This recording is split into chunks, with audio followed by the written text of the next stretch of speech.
Welcome to Shiny Locked.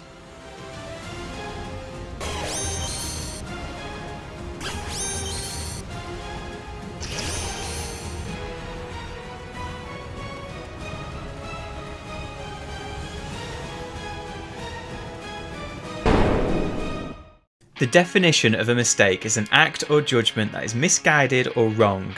And well, I made a mistake. A massive mistake. But first, how did I get here? Let's recap. In this series, I've been trying to escape the Paldean Map one route at a time, and I can only move on when I catch a shiny Pokemon. But it's never that simple. I can't use Herba Mysticas or Mass Outbreaks. I can't catch the same Pokemon twice, and I can't catch the same type of Pokemon twice in one episode. Great. In episode 1, we escaped the southern province catching 9 shiny Pokemon, 2 of which we couldn't use. In episode 2, we caught another 10 shiny Pokemon, but 3 we couldn't use, and finally, in episode 3, we caught 12 shiny Pokemon, with only 8 being part of the challenge. That puts our total shiny count at 31 across the 4 Paldean regions, and that sets up the hardest hunt I've ever done. If I thought episode 3 was bad, this was going to be a whole lot worse. From the Pokemon we counted towards the challenge, there are only 4 types left to cover: Ground, Psychic, Ice and Fire. And that's what makes this episode so difficult. We can't catch a Pokemon previously caught, we need to catch at least one of the missing types, and I don't know if you've tried to catch a fire Pokemon in Area 0 that isn't Talonflame, but let me tell you, it ain't easy. What's harder though is trying to catch a Psychic one. Anyway, enough of the backstory, let the torture begin. I split up Area 0 into 5 routes. From the drop point to the first lab is Route 1, Lab 1 to Lab 2 is Route 2, and so on. That means we have this section down to that building there to catch one of the 4 missing types. For this route though, we're targeting Ice and looking for a shiny Frostmoth. Now I've never caught this shiny before, and to be honest, I'd never seen one either, and because of that, I obviously checked what I was looking for before I got started. I came across pictures like this online and thought, wow, that's so contrasting, I'm definitely not going to miss that. Oh wow, I'm definitely not going to miss that. 3 hours. 3 hours I spent looking for the Green Lantern of flying insects, the Incredible Hulk of moths, a green beacon within a white, and a tiny bit of blue world. And then I found it. I couldn't believe it. All that time running up and down the hills, it wasn't wasted after all. I found a shiny Pawmi, the Pokemon that didn't count because it was normal type. Heartbreak. I carried on, determined to find the seasick bug. I even had to double check just how green this moth was. No, it's definitely green. A little past the 5-hour mark, I couldn't tell you why, but I just had a feeling. There was this one moth that didn't seem right, but it wasn't green, it was pale. I stared at it and thought, there's something off about you. And wouldn't you know it, it was the shiny Frostmoth. Nowhere near as contrasting as the pictures made out. Now there's no part of me that wants to know if and how many shiny Frostmoths I walked by. The main thing is, I caught my first Pokemon of the final region and could move on to Route 2. It's important to celebrate the little wins because this challenge definitely tested me, and you'll see why later in the video.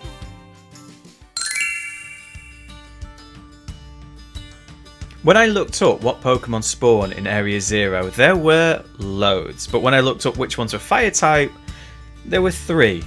And when I looked which Pokemon I could actually catch, there were 2, and 1 evolved from the other. So, after much deliberation, I decided to go for Numel.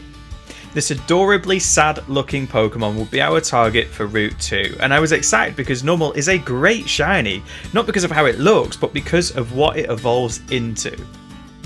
I remember playing Emerald for the first time, coming up against Flannery's Camerups and thinking it was such an awesome Pokemon, and then years later I saw the shiny version and just knew I had to have one. But it's never that easy. There's only one place Numel spawns in Area 0, and that's on these little rocky sections. So, with a Fire Boost sandwich active, I jumped down and began searching, desperately praying I wouldn't run into a shiny Talonflame. What I found really annoying about Area 0 though is that you can't picnic. That meant every time I wanted a sandwich, I had to fly back to the top, make my sandwich and fly back down. It also meant though I couldn't picnic reset and had to run a lap each time I respawned the Pokemon. I'd so far managed to rack up 9 hours of hunting over 3 days, and the realisation of what I'd got myself into was kicking in.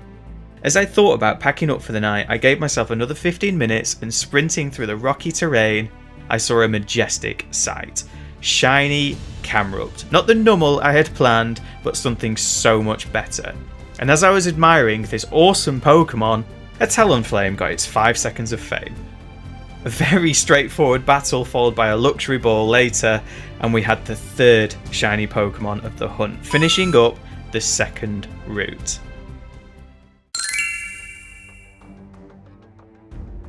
This has to be one of the most annoying hunts I've ever done. There are 2 psychic Pokemon that spawn in Area 0, Espartha and Espeon. From what I know, there's only one place in the whole area you can get Espartha, the entrance to the main cave. Espeon, on the other hand, can be found in both of the caves at the bottom of Area 0. That sounds much easier, I thought. So I made a monstrosity of a sandwich and began hunting. Every half an hour I reset the game, set up a picnic, made a weird sandwich, jumped off the cliff and hunted some more. At one point I was so zoned out I hunted for half an hour without seeing a single Espeon. It was only when I saw an Umbreon I realised it was night time, so Espeon wouldn't spawn. Reset number 8, and I told myself this was it. I was going to find a shiny Pokemon. And I was right, I did find a shiny, and I was so happy. It was Gible. I found a shiny Gible. But do you know what's more annoying than finding a shiny Gible when you've spent nearly 5 hours hunting for an Espeon? Is it A, forgetting to hit the like button, B, another shiny Gible, or C, wishing you had subscribed to the channel? It's B, it's another shiny Gible, but what's more annoying than 2 shiny Gibbles? Is it A, another shiny Gible? I'm kidding, it's not recording the second shiny Gible because you're a complete and utter tool. So there I was, 5 hours in, 2 shiny Gibbles and a weird sandwich recipe ingrained into my head. The only thing missing was a shiny Espeon. An awesome shiny green psychic cat who would open up the next route. And as I thought about what Pokemon I might hunt next, I saw something that made me ask myself whether this was a joke. Really? Is this a joke? In my search for shiny Espeon, I had found 2 shiny Gibbles and a shiny Greavard. Now don't get me wrong, Gible is a super strong Pokemon and Greavard is a really cool shiny, they're just not what we need. So, determined to find a shiny Espeon, I got to work. And then, I saw it, but as I tried to take a picture, it ran away. Not far enough though. I managed to get a better picture before throwing out Breloom, and after an easy battle, Espeon was caught and added to the team. I had spent 7 hours looking for this shiny and couldn't believe I'd finally found it. Espeon caught, we could move on to Route 4.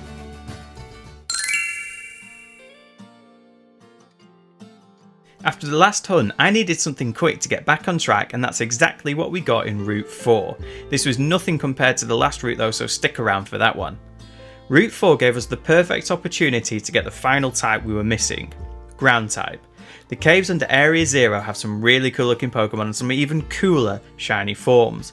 One of my favourites though is definitely the Great Tusk. It's an awesome Pokemon already, but the shiny version is just next level. I kicked things off with a ground encounter sandwich and began walking around looking for a decent spot. As I walked over this little bridge area, I noticed a blue nose looking back at me. Shiny Dugtrio, a classic from the Kanto region and one of the more discreet shiny Pokemon. No matter, Dugtrio is a ground type Pokemon and perfectly fills the slot for Route 4. This hunt took 17 minutes in total and was such a contrast to the last hunt. On to the last route.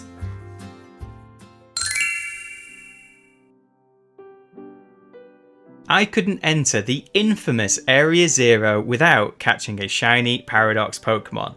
And I didn't. I actually caught 2.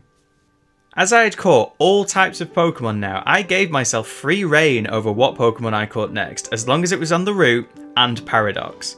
Screamtail and Fluttermane spawn all over the bottom of Area 0, and it made total sense for me to try and get one. I created a fairy encounter sandwich and walked down to the pools on the bottom floor.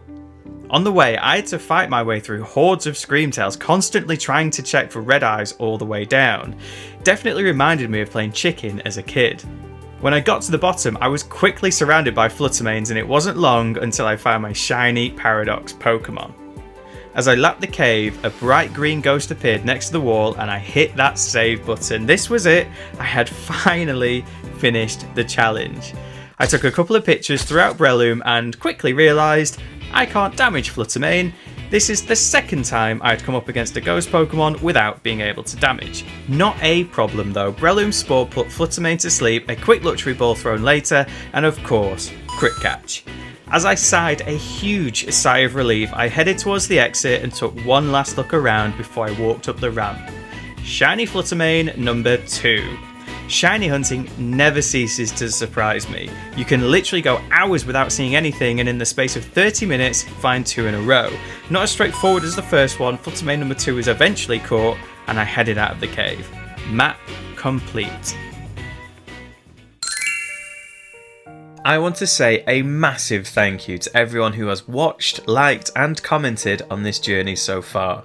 This is my first step into YouTube and to be honest, I'm really enjoying it, so I hope you are too.